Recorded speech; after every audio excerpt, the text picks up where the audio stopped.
In this self-nip bobbly de baba dee ba doo doo.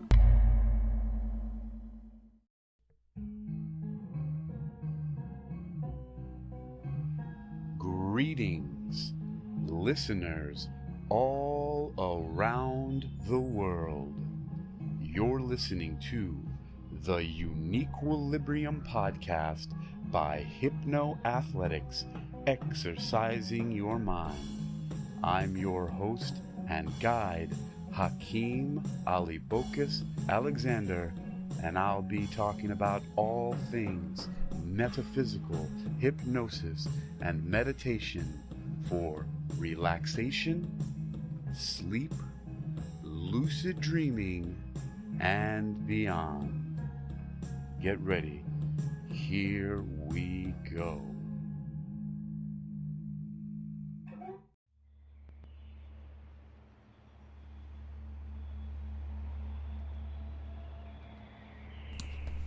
Greetings. This episode is going to be called Developing Telekinesis to Defend Against Supernatural Threats. It'll become very clear what I'm talking about, what are supernatural threats when I explain it. So there are a couple of steps to developing telekinesis. So I must explain that first so you can understand the possibility. I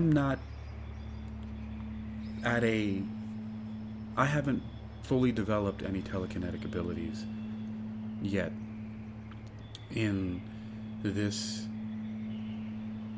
very special case of our reality. But I have roughly repeated an experiment that shows that we can in fact influence matter with our consciousness. And that was an experiment I did by influencing the outcome of a random number generator, which was set to be sort of like a digital coin toss, either producing heads, which would be represented by a 1, or tails represented by a 0 on a random number generator.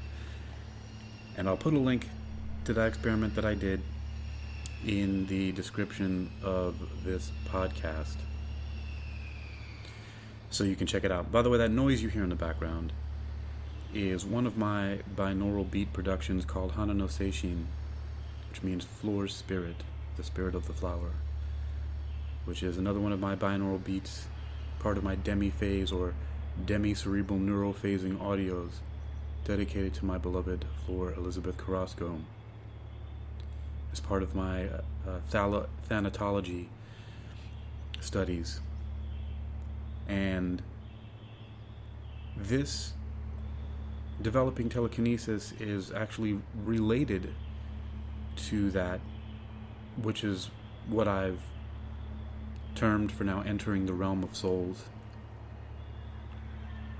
And I recently recorded a 2-part podcast called How to Meet Your Loved Ones in the Afterlife, and how that's related to this current podcast, which is developing telekinesis to defend against supernatural threats, is that the steps are very simple. So back to what I was saying about not fully developing telekinesis, but to the point where I've repeated an experiment of being able to influence a random number generator. And I'll explain this really quickly, and when you hear what I'm talking about and how I explain it, you understand why I've come to the conclusion through this experiment that we can influence matter with our consciousness. And what I've done is what would be considered micro TK or micro PK. And some people have even said, I've gotten messages that said it's telepathy. But I'm calling it developing telekinesis, and you'll understand what I mean as I get through this explanation. So the experiment that I did was I downloaded a random number generator on my Android device. I have an old Galaxy S7 that I bought back in 2016. and it's called Random Number Generator Plus. And then I downloaded a screen capture app as well, and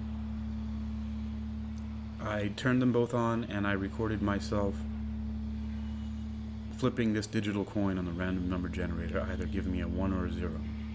And the way I set it up was I selected the random number generator function on Random Number Generator Plus because it has other functions like rolling dice and also flipping a coin. And that gives me an idea. I should work with that one too.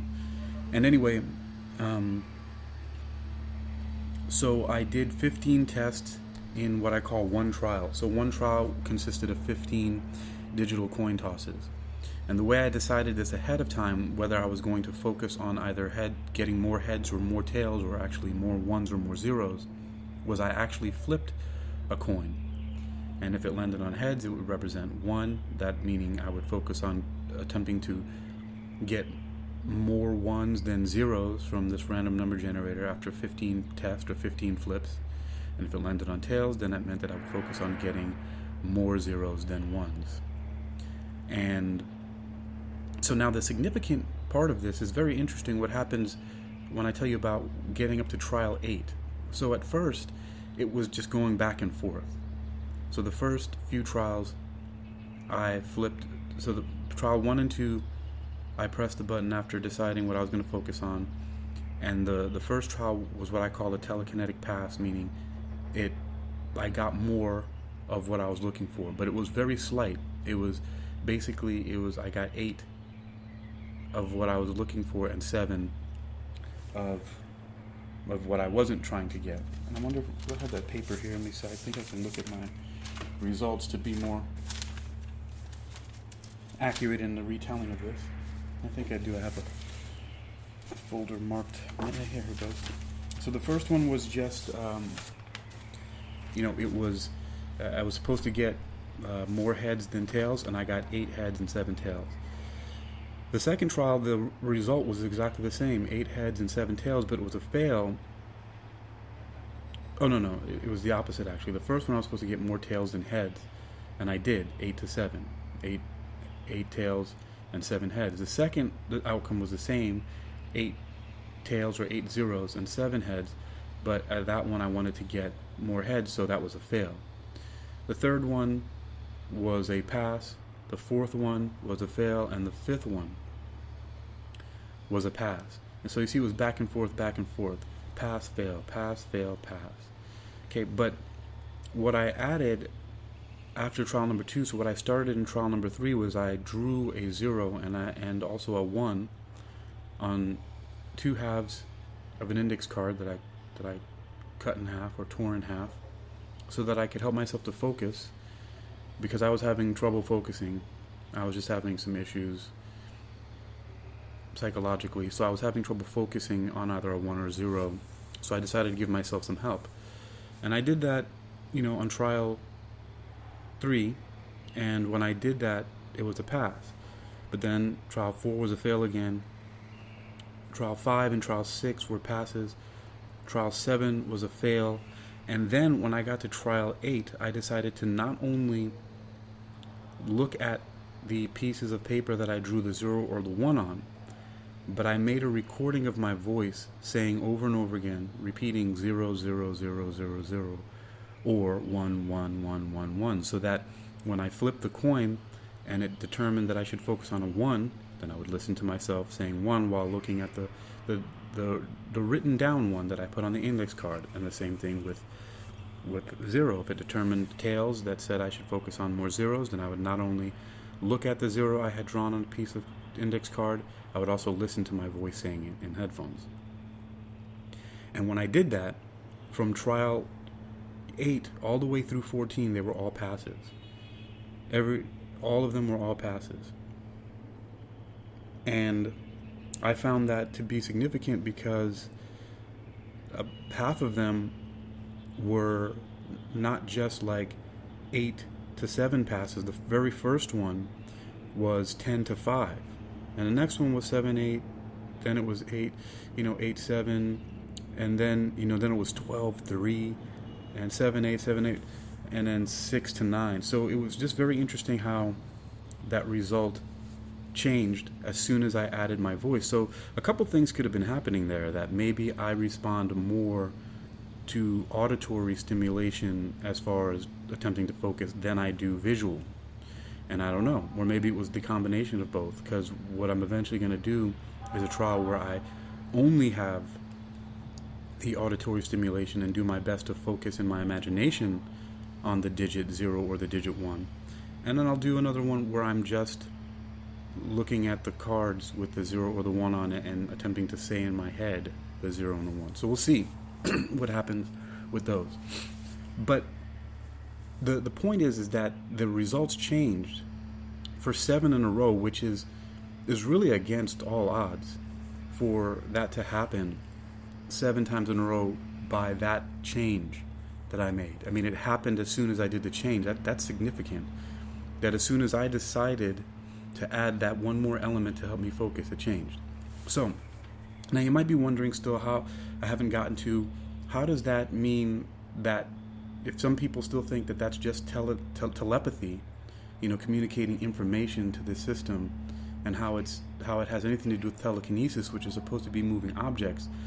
Well, there's a slight difference between telepathy and what these experiments that I've done, which are called micro PK, some say micro psychokinesis. So psychokinesis and telekinesis are used interchangeably. So micro TK, micro telekinesis, in that a physical system is still the random number generator on my mobile device. And so I have to be influencing something physically, even if on a microscopic level, like electrons and photons, in this system of circuits and this mathematical algorithm, in order for it to give more of what I'm focusing on, more ones or more zeros. So that's why I term it telekinesis, because I'm looking at how it's actually affecting a physical system. Now, it's not quite, moving, like lifting a pen or floating it over here and there, or lifting a table and different things like that. But the next experiments will start to work on attempting to get to that level. And here's how. So my hypothesis is that once I master the ability to influence the random number generator to give me more of what I want on a very consistent basis, once I've found a collection of techniques, or once I've mastered one technique that allows me to get there, then I'm going to use the same heads and tails, 1 and 0 system to develop a macro TK or macro PK telekinesis experiment, which I've already developed it. And if other people have already mastered the influencing of the random number generators, maybe you could attempt this. But it's basically, just imagine a letter-sized piece of paper, and on one half of the paper there's a 0, and on the other half there's written or drawn a 1, right, or printed a 1. And in the middle of the paper, or it could be a board or whatever, but you directly in the center, the first idea I had was to place an object like a marble, something very smooth, perfectly spherical, or a bead or a ball bearing or something else. It's probably best to use something that can't be affected by magnetism, like metal, so it should be made of something else like porcelain or glass. And maybe not so much plastic, because that can static and everything like that. But to put that on a perfectly level surface, and of course we can use a level, we can use a liquid level or a laser level to make sure it's on a perfectly flat surface. And then if you have the luxury, you can cover that entire setup with a glass case, or at least something to block any external air currents from affecting it. And then, in the same way that you determined whether you're going to get more 1s or more 0s, you can simply flip a coin and then look at the 1 or 0 that you're trying to get the marble to move towards, and or listen to an audio recording of your own voice saying that. Or, alternatively, you could look at the marble itself and try to push it towards that way while listening, and just looking back and forth from the marble to the 0 or the 1, whichever digit you're attempting to push it towards. So that's the simple basic setup with the experiment, and that's why it's developing telekinesis, because the object, the point, is to get to a level where you're able to move a visible physical object. That's why it's called macro PK versus micro PK, where micro PK, you're seeing things being affected at a level that's simply information digitally being displayed on a screen, and you can't see the underlying processes happening to cause that. But once you develop that skill, just like why I call, one of my developments is called hypnoathletics, exercising your mind, because I'm also a fitness trainer. I teach group fitness classes like yoga and Pilates, boxing, kickboxing, and as well as being a personal trainer. And I realized that one very important part of that is consistency and practicing and doing something over and over again. And I've felt the same way, and I came up with the name in, I think, 2005 or 2006, when I graduated from the Hypnosis Motivation Institute in Tarzana, California, which happens to be the first nationally accredited college of hypnotherapy in the United States. And I came up with the name hypnoathletics because I saw many similarities between exercising the body and exercising the mind. And I was much earlier became a fitness trainer and an athlete before I started practicing hypnosis, even though I started practicing hypnosis and didn't know it, mostly self-hypnosis, very shortly after I became an athlete.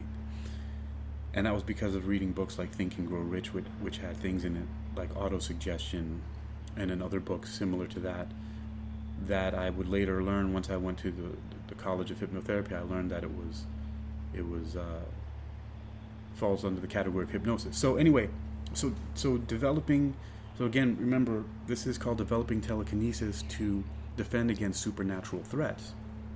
And then I also did mention how this is related to another podcast that I talked about, which was how to meet your loved ones in the afterlife. And, one of the subtitles of that was while you still live. You don't have to die to communicate with or meet with your loved ones in the afterlife, because the afterlife experience is very related to the dream world, which some cultures call it, dream walking or spirit walking. And just an example from the Tibetan tradition, roughly what I got from studying the bardo, the idea of the bardo in the Tibetan traditions, spiritual traditions from Tibet, is that when you learn how to do a certain practice, which is learn how to lucid dream, you're developing the same kind of abilities that you will need to navigate in the afterlife when you die, when you leave your physical body behind. And that's where my practice and understanding of that tradition ends. I don't need any more from that right now, because I've satisfied myself for now that that's all I need.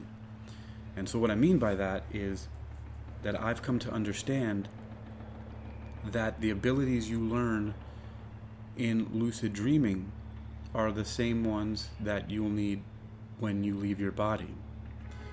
But before you get to that, it's very important to practice meditation, because actually practicing a certain type of meditation will help you to become a lucid dreamer, meaning you're aware that you're dreaming. But even more so, what I'm talking about when you're able to navigate through the bardo realms, or this afterlife, or this purgatory, this in between life station, that's defined by the Tibetan tradition, is you can develop a certain type of meditation that will help you to navigate through that realm. And I've labeled the practice something that might not be very familiar to a lot of people, but where did I put this here? I want to make sure that I stay consistent. So I start staying up at night and doing these podcasts. So what I'm calling, yes. I want to continue to relay the same information, but I'm calling it imaginative role play meditation. And I want to make sure that when we talk about imaginative, I want to make sure that we understand that I don't mean visualization, although that can be part of it. Some people are not able to visualize or to see pictures when they close their eyes, or to hallucinate things when they close their eyes or open. I can do both. I can hallucinate things with my eyes open or my eyes closed, and even better so when I'm deeply relaxed and in a meditative state. So this is very important, though, the imaginative role play meditation. So I haven't explained before specifically how to do this, but here's one way that anybody can practice. And this first part that I'm going to talk about is using visualization, but you can also do it using your other senses. But visually, it would be best for me to describe, because it's the best way that I know. I don't have the experience of not being able to visualize. I've always had a very vivid imagination as long as I can remember. So it's like this. I mean, if you have a place that you're familiar with, could be home, could be school, could be your job, could be a friend's house. What you do is, in imagination, you give yourself a starting point. You imagine, just like a maze. You imagine yourself maybe at the front door of this place, of home, of work, or school, the front entrance, or something that you normally enter through. And then imagine yourself walking from that entrance to a specific location in there, and very carefully taking your time to go through those steps to visually see yourself going into this location, and looking around and identifying as many things as you can remember. And some of you may have developed this already very well.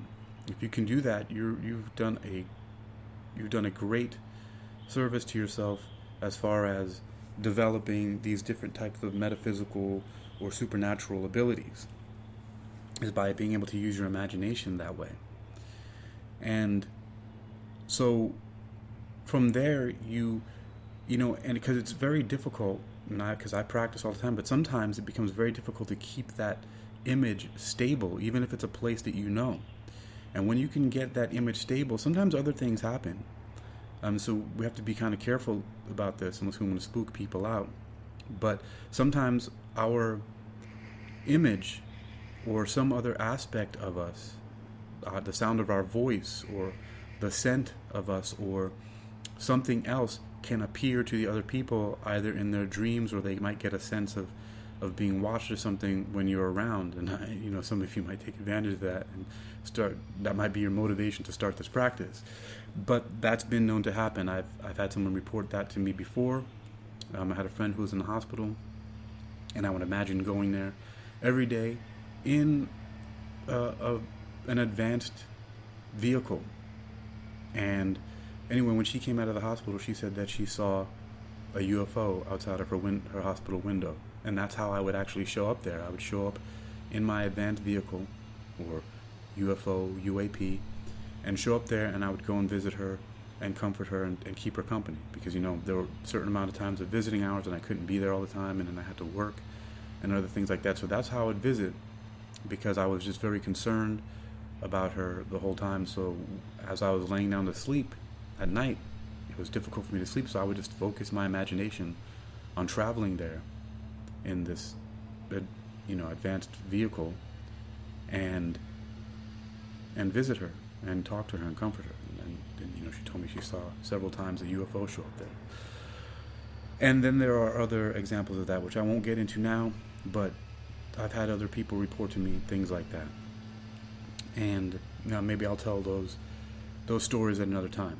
So again, the first steps, and this is exactly, you know, the same thing as in meeting your loved ones in the afterlife, is to develop a meditation practice. And again, it's this imaginative role play meditation that I'm talking about, which is very important. And when you start to do it, if you have the luxury of the time to be able to sit back quietly, and sometimes it doesn't even have to be quietly, if you can develop this ability, which I've been doing when there's other things going on around you in noisy environments, all the better for you.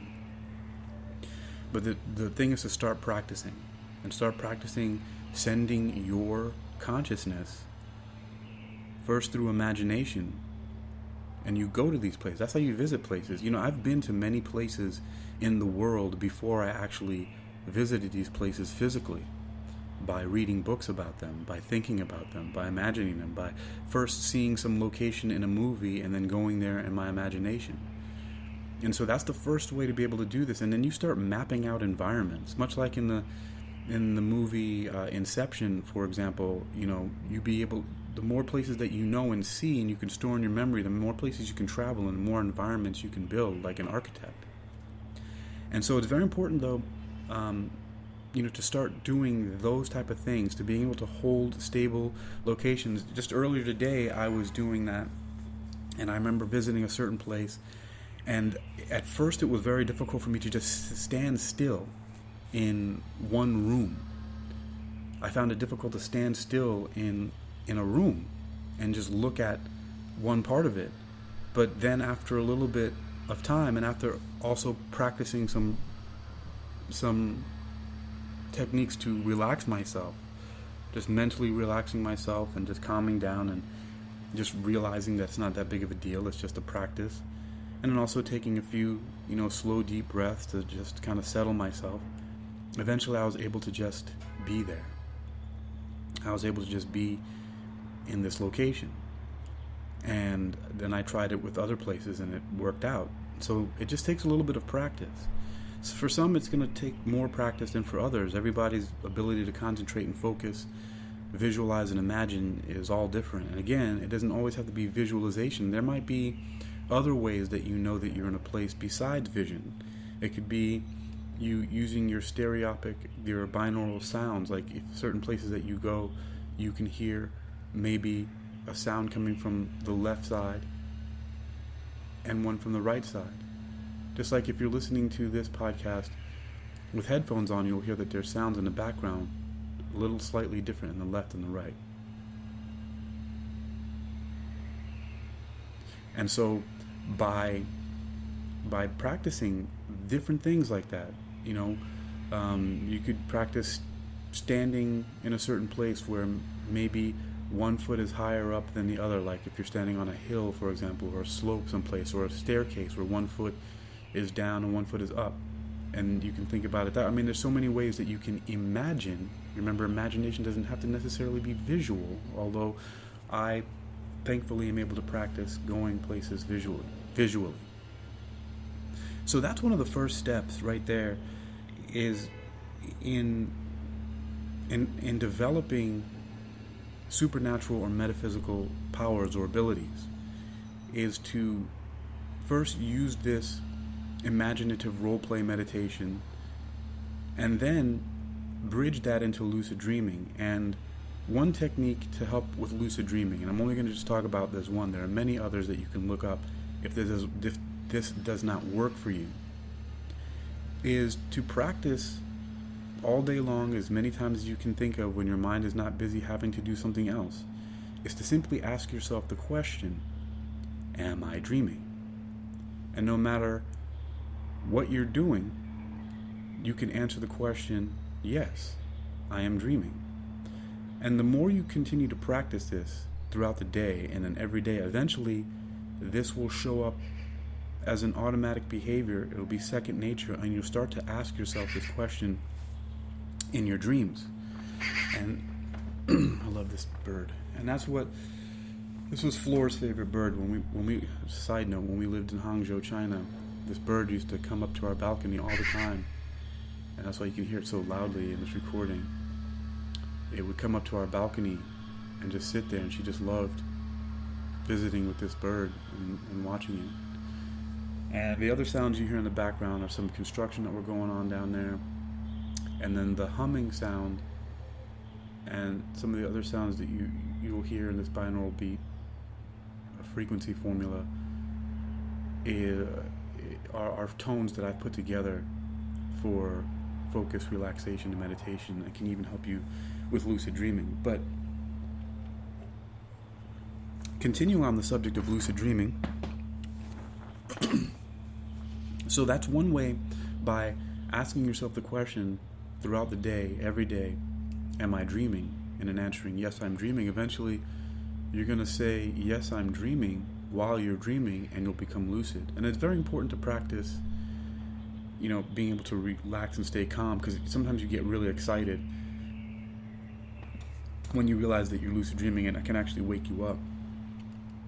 But I've gotten to the point now where I actually have hours and hours and hours of lucid dreaming. I remember just today, I remember waking up at around 7, let's just say 8 in the morning, because it was very close. It was like 7:40, but let's say 8 o'clock in the morning. And I didn't have much to do until 6 in the evening, and then I went to the gym. So I just decided just to stay in bed, and I only woke up a couple times to go to the toilet. But the whole time, I was just in lucid dreams, one after the other. And it's amazing to be able to do that. I mean, why did I stay in bed that long? Because of what was happening. That's fascinating to me. That was like 10 hours of just lucid dreaming. It's just amazing how many things happen in there. And I know not everybody has the luxury to do that, but just the way that things are going for me right now, I can do that for now. But if you can, it's amazing. I mean, this is something that I've decided to study and focus, and I'm working on my PhD in metaphysical sciences. This is what I want to do. This is what I've decided to spend my life doing. No matter what else has been going on in my life, no matter where I've traveled to, or other jobs that I've had, or businesses I've tried to start, or whatever, this is one thing that I've always stuck with, besides a few other things like martial arts and creating music.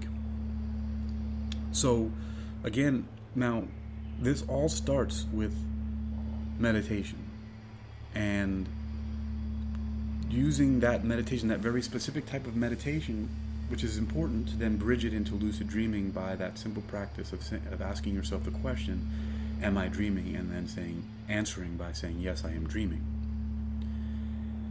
And the interesting thing about this type of imaginative role play meditation, as I'm calling it, is because you're putting yourself into certain environments that are familiar to you, and you're navigating around them.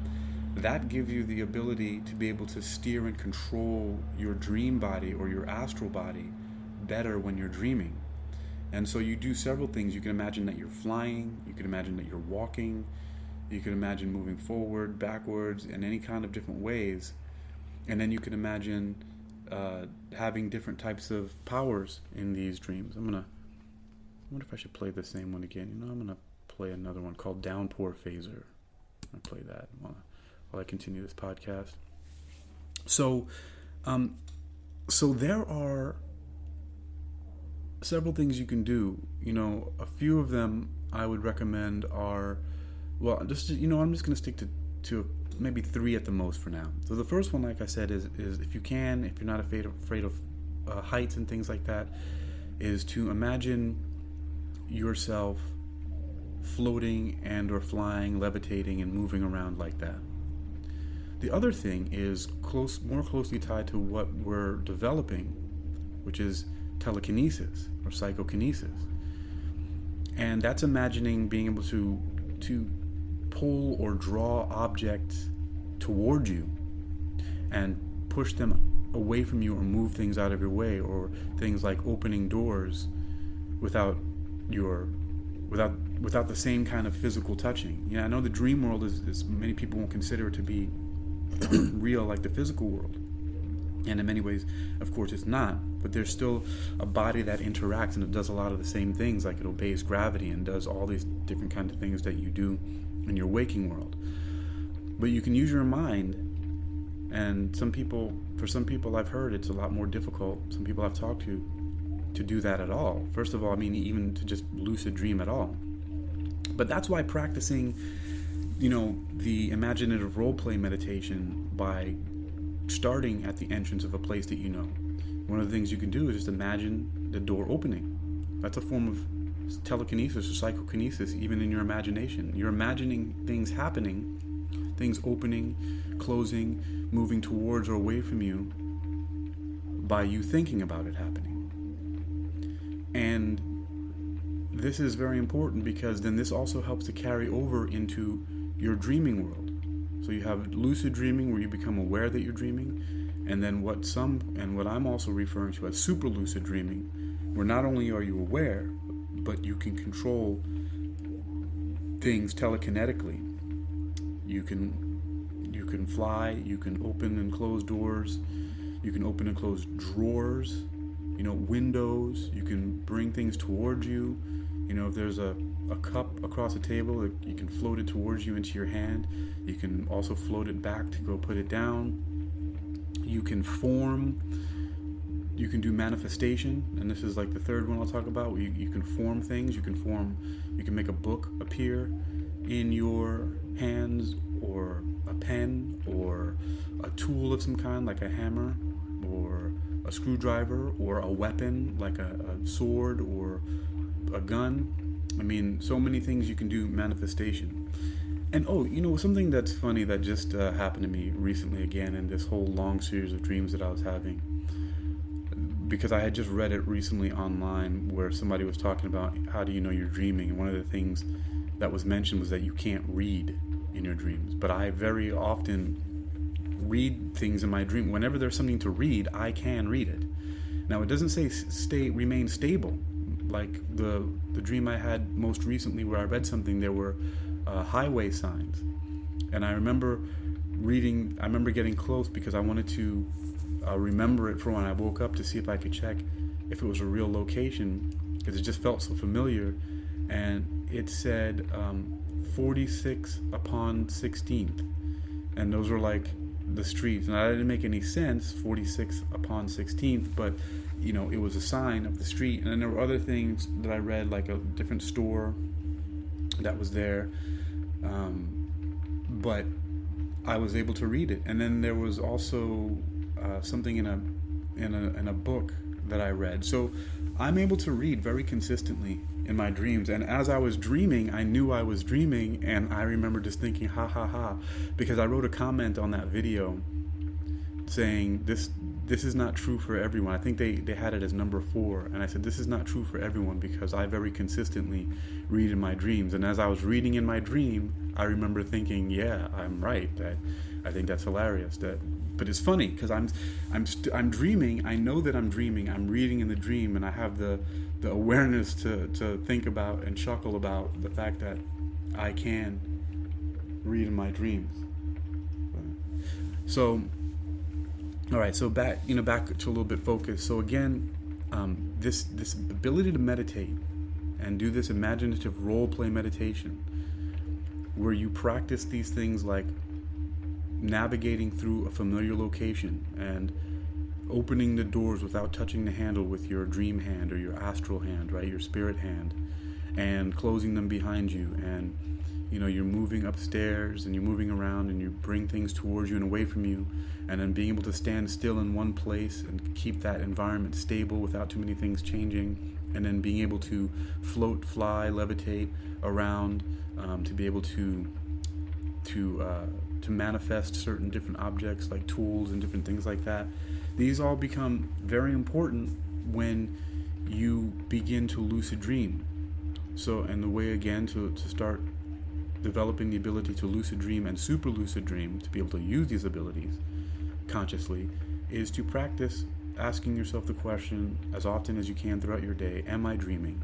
and answering the question, yes, I am dreaming. And these things will help you to start developing telepathy and telekinesis.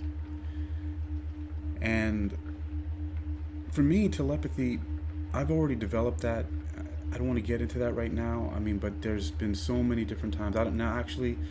Where I've read so many things. And a lot of it might be sort of like the TV show Psych, where maybe I'm just very perceptive and I can tell a lot of things right before they're happening, because that's usually when it is. But there have also been other things that have happened that would to a lot of people just be mind-blowing. And to me, they still are very exciting. It's just that I'm so used to it now that I'm still impressed.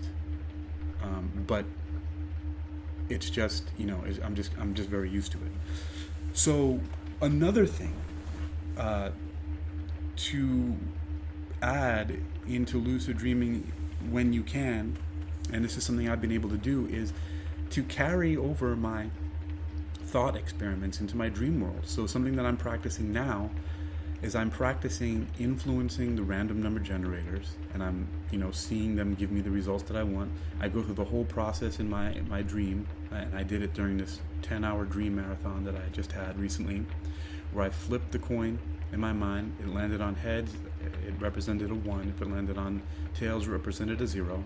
And I would use the random number generator, and I'd press it, and I'd have it come out to be what I wanted to. Now, this kind of, cheating, because I can do it whatever I want in my dream, but that's the whole point. My whole point is that when you wake up, you have more of that confidence in your ability that you should 15 out of 15 times get 1s if your initial focus is to focus on 1, or to get 15 zeros if your initial focus is to focus on zeros. And you practice that also in your imaginative role-play meditation, and then carry that over into your lucid dreams. And these are all powerful steps of developing telekinesis. And again, I'm already confident that it exists simply because of the rough and crude experiments that I've done. But that one thing about what I mentioned earlier, that during the 8th trial, when I added the audio part of listening to my voice saying either 1 or saying 0, depending on what the coin toss determined that I should focus on, how suddenly, because of that, I got 7 in a row telekinetic passes where I was able to steer or push or draw in, some terminology says, the result that I wanted or that I was focusing on. Because, I don't know if it was want, it was designated a 1 or 0 by a coin toss. And so then it was me just to focus on getting that result. So, so that's the initial part of developing telekinesis. Now, all right. So now I'm at the point now, because I did name this Developing Telekinesis to Defend Against Supernatural Threats. And now how does this work that way? And so I'm using the term supernatural as a blanket term for all things supernatural, paranormal, metaphysical, otherworldly, not of this world, interdimensional, all that stuff. Because I found that they're very related. Because interestingly enough, the same techniques that I use to meet with the spirit of my beloved, and also is very useful in dealing with something very controversial, alien abduction. But the techniques of this imaginative role-play meditation and using those same techniques and same practices in lucid dreaming. Remember the navigating through familiar locations, the floating, levitating, flying, the opening and closing of doors, windows, drawers, and other things like that, without, you're visualizing or imagining your hand doing it. The manifestation of various objects like stationery or tools or weapons. And then also the practice of influencing random number generators. in the imagination. So these things are very empowering when dealing with supernatural threats. And supernatural threats come to people in various forms, and it depends on where your heart is, which is your subconscious mind. It depends on what your belief systems are, because some people have experiences with hauntings of various kinds. So hauntings by spirits and ghosts and demons. And other people have experiences with aliens and trolls or other things that are disturbing to them. And I call them threats because the encounters that people have with these correlate very closely with nightmares,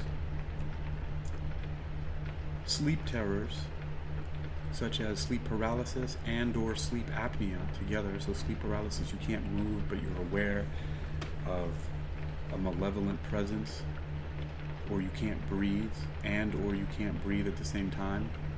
And of course, many debunkers and skeptics and mainstream materialistic, paradigms of science will say that it's these experiences themselves of sleep paralysis and sleep apnea, where you can't move or breathe, and nightmares that are they're only the products of your mind. It's just your imagination, but there's no just your imagination. People's imaginations, someone might see a stick out of the side of their eye, or a charging cable for a phone on the ground, and jump in fear and their heartbeat, and they start sweating and because they think it's a snake.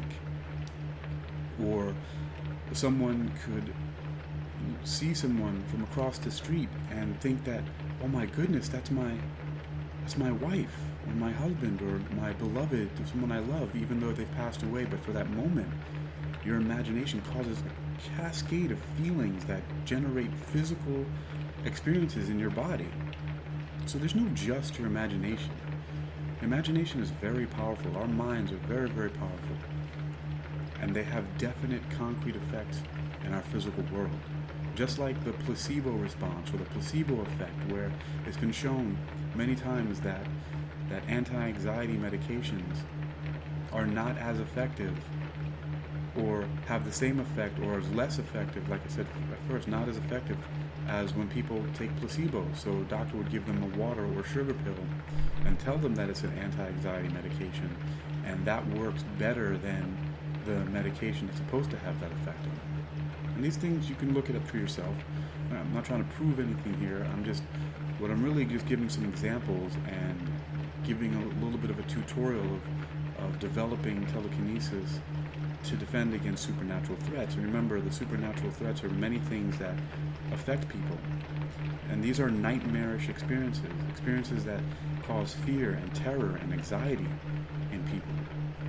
And now the point here is that when you develop these abilities, developing telekinesis, because what I found is that developing telekinesis is the same process of imaginative role-play meditation and lucid dreaming, and developing these abilities to focus and concentrate on very specific things also empower you and develop the ability to feel confident in dealing when these experiences happen. And let's just say, for example, that these things are the result of our, and let's just brush it off like a lot of mainstream thinking does it. It's just your imagination. It's just a nightmare. But when you develop these abilities and you start thinking in a different way, when you start thinking, oh, I can control my imagination through practice. I can imagine myself going through different locations. I can imagine myself opening and closing things by thinking about it, by flying, by having super strength, by manifesting different things that I need or want, or different objects. or different experiences. When you start doing that, and then you carry that over into a lucid dream experience and a super lucid dream experience by asking yourself am I dreaming? Asking yourself the question, am I dreaming? And answering, yes, I'm dreaming. And then once you become aware of the dreams, to start practicing these things again. Remember the navigating through an environment, stabilizing certain things, relaxing to enjoy the experience, to manifest things, to use telekinesis to move things around, to manifest, right? All of that stuff becomes very empowering. And I know it for myself, personally, and I stopped having nightmares a long time ago because of this ability. And the only time I started having nightmares again, and I don't even know if I would call them that necessarily, it was just immense grief and sadness that would, of course, carry over to my dreams when Floor died. But what I've been working on are ways to meet with her, just like I did during my 10-hour lucid dreaming marathon that I mentioned earlier.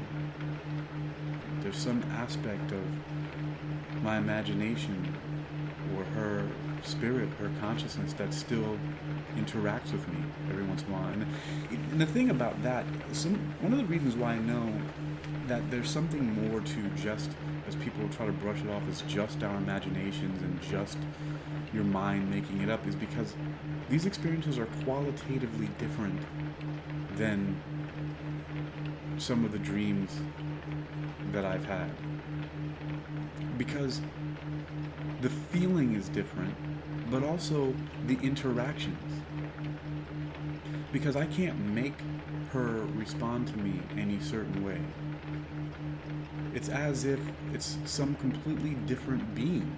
It's her in this dream world, which is a bridge, a connection to the spiritual world, the supernatural world, the non-physical domain from which aliens, angels, demons, extraterrestrials, all these other different supernatural entities move in and out from. And that's the, very important thing for us to understand, is that what people are calling by these different names, whatever they are, may show up in different forms, but they all have the ability, either through some kind of technology, whether it be a thought-based technology or what we might call meditation, or some people might call magic. To them could be, a computer-based type of program, but they have the ability to move in and out of a non-physical domain and into our physical reality in some way, shape, or form. Because people are able to see, hear, smell, and physically feel these things. And that could also be because we're altering our awareness to be able to see, hear, smell, and touch, taste sometimes these things. Also, other four senses of thermoception, temperature changes, nocioception, the feeling of pain, equilibrioception, the feeling of balance, and proprioception, the awareness of where you are in space. And all of these things can be practiced as well in the imaginative role-play meditation, and then crossing that over into lucid dreaming. But again, the major point in all this is that these practices allow us to have more confidence and feel empowered when we have control over these experiences. The nightmarish feelings go away. The terror goes away, and it changes to excitement and thrill, because that's what it is for me. And another time I'm going to talk about some of the insane things that happen in these experiences that I just start to laugh at. And it becomes so amazingly empowering that regardless if it's something that's happening that would be considered a pathology, right? Like a disease state, like a mental illness, by practicing these things. And again, I'm not giving, advice as a psychologist or a psychiatrist. These things all fall under the category of something that's within my scope of practice as a clinical hypnotist. This is self-hypnosis. And it's a grand form of self-hypnosis because it takes a lot of steps. There's a lot of things in it that are involved here. But they're all self-hypnosis. These are things that I've worked with clients on before many, many times. And especially in the area of metaphysical hypnosis for meditation, relaxation, sleep, lucid dreaming, and beyond to all these other experiences that I'm talking about. But again, supernatural threats. People get, there was this movie, The Entity, where this woman would have these sleep paralysis experiences where a demon would visit her, and they supposedly put it into a laboratory, and then all of the millions of people who report having either seen UFOs or been abducted by aliens. All of these practices are helpful because, again, they're very, very empowering. And I'm so excited to be able, that I've been developing these practices over the years, and I'm having quantum leaps because, I've had so much time to think about these, but I've never started to think as methodically as I have in just the past few months, even. And to really be able to accelerate my control over these non-physical experiences. When you have a dream, you can dream of buildings and whole cities and countries and just move around in this place, but it doesn't take up any space. It's not like your head explodes into all this other stuff like that. But the world that we all experience together now can be also understood as a shared dream. It's not really taking up any space. It just seems as stable as it is now because we're sharing it with everybody who's awake at the time. And we've agreed on these rules of gravity and electromagnetism and the strong nuclear force and the weak nuclear force. And our visual senses and our nine senses, we've agreed on that's how these things are supposed to act. But when we then withdraw ourselves from this shared dream, and we have our own private dreams, because most of us withdraw ourselves completely from that, then we have more control over it. If we're lucid dreamers, most of us are just, and I say us, but not really me, but most people are simply, they remain in a way just as they are when they're awake. They're basically unconscious and just allow the dream experiences to do whatever it wants to them because they have no awareness that they're dreaming, let alone to be able to control anything in it. And it's interesting because a lot of times I would prefer to be in that state more often than not, because being awake sometimes can be very frustrating, although it's simply more about I'm impatient because everything comes to me that I want to, for the most part. Almost everything. There's one major thing that was a massive disruption in my life when Floor died. I screwed that up.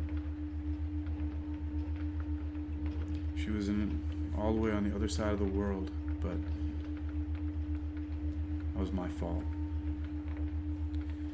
That'll be another story for another time.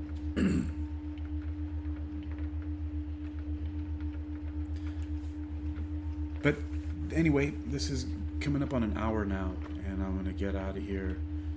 And I'm going to do another similar podcast to this, but to more concisely summarize these ideas, which are basically starts with the practice of what I call imaginative role play meditation.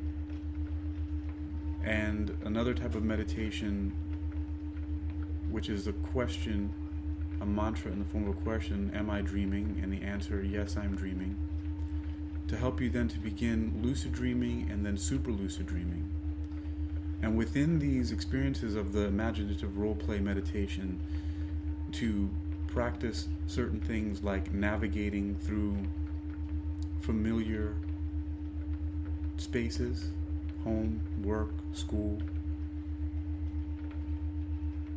and then practicing certain abilities, levitating, floating, flying, telekinesis, influencing random number generators to do what you want them to do,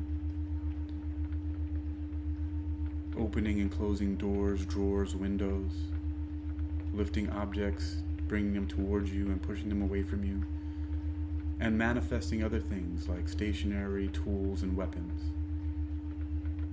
And when you're able to master these things, the different supernatural threats, whether they be hauntings, demonic hauntings, or interactions with evil beings, malevolent spirits, or alien abductions and other things that seem to cause us nightmares, and we become empowered and we become confident. And in that way, our lives become better because we learn how to overcome and control things by using the most powerful force in all of existence,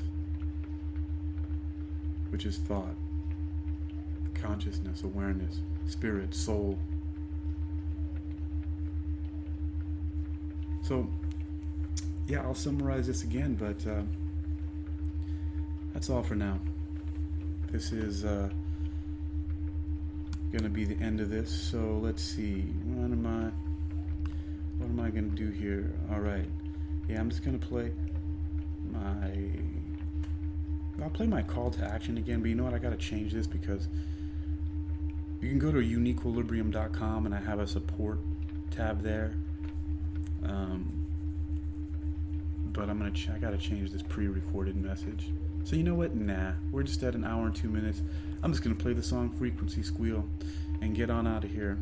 So, yeah, that's it. This is Hakeem Ali Bokus Alexander. You're listening to the Uniquequilibrium podcast. You can check out some more stuff on uniquequilibrium.com. And say what's up to me if you like. I'll leave my phone number in the podcast notes as well. I don't do it all the time, but it's 718-395-7717. You can also reach out to me at hakeem@hypnoathletics.com. Here is the track Frequency Squeal. All right, people. Until next time, stay well.